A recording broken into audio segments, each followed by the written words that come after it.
વાવથરાદના દિયોદરમાં તાલુકા પંચાયતની ચૂંટણી રદ થતા રાજકીય સંગ્રામ ચરમસીમાએ પહોંચ્યો છે। ચૂંટણી રદ થવાના વિરોધમાં સાંસદ જ્ઞાનીબેન ઠાકોર વિજેતા સભ્યો સાથે તાલુકા પંચાયત કચેરીની અંદર જ ધરણા ઉપર બેસી ગયા।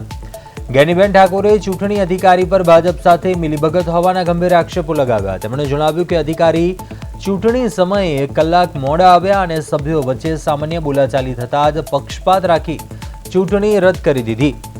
જ્ઞાનીબેને આક્રોશ વ્યક્ત કરતા જણાવ્યું કે અધિકારી ભાજપના ગુલામ હોય તેમ લોકશાહીનું મર્ડર કરવા મેદાનમાં આવ્યા છે, જ્યારે આજે અમે પ્રોસિડિંગ લઈને જઈશું। આ દરમિયાન ભાજપની શામદામ દંડની નીતિની સામે વિરોધ પ્રદર્શિત કરાયો હતો, જ્યારે બીજી તરફ કચેરી બહાર ઉભેલી ચૂંટણી અધિકારીની ગાડીની હવા કાઢી નાખવામાં આવતા માહોલ ભારે તંગ બન્યો હતો।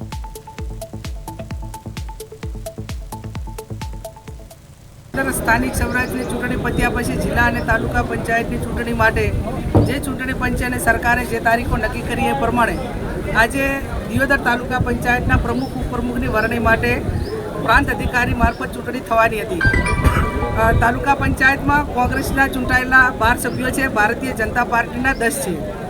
કોંગ્રેસ તરફથી ઉમેદવારી પ્રભાબા અને ઉપપ્રમુખ તરીકે પાનાબેન આ બંને ઉમેદવારી નોંધાવી।